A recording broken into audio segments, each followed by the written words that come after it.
அலி இப்னு அபீ தாலிப் ரலியல்லாஹு தஆலா அன்ஹு அவர்களிடத்தில் கேட்கப்பட்டது, அலி அவர்களே, இந்த பூமியில் எது மிகவும் சக்தி வாய்ந்த விஷயம் என்று கேட்ட பொழுது அலி ரலியல்லாஹு தஆலா அன்ஹு அவர்கள் சொன்னார்கள், அல்லாஹ் இந்த பூமியில் மலைகளை அல்லாஹ் சக்தியாக படைத்திருக்கிறான்.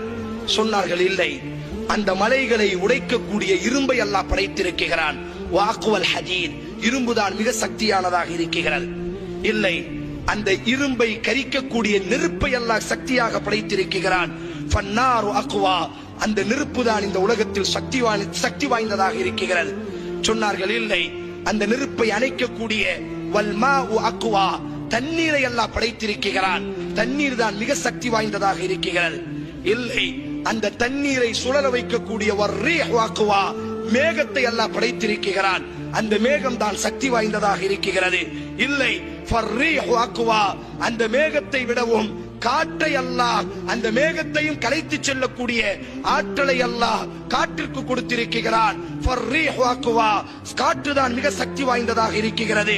இல்லை, இல்லை, அந்த காற்றையும் மனிதன் தனது கைகளிலும் தனது பாக்கெட்டிலும் சேமிக்கிறான். ஃபல் இன்சானு அக்வா, மனிதன் தான் மிக சக்தி வாய்ந்தவனாக இருக்கிறான். இல்லை, அந்த மனிதனையும் தூக்கம் மிகைத்து விடுகிறது. ஃபன்னௌமு அக்வா, தூக்கம் தான் மிக சக்தி வாய்ந்ததாக இருக்கிறது. இல்லை, இல்லை, அந்த தூக்கத்தையும் கவலைகள் மிகைத்து விடுகிறது.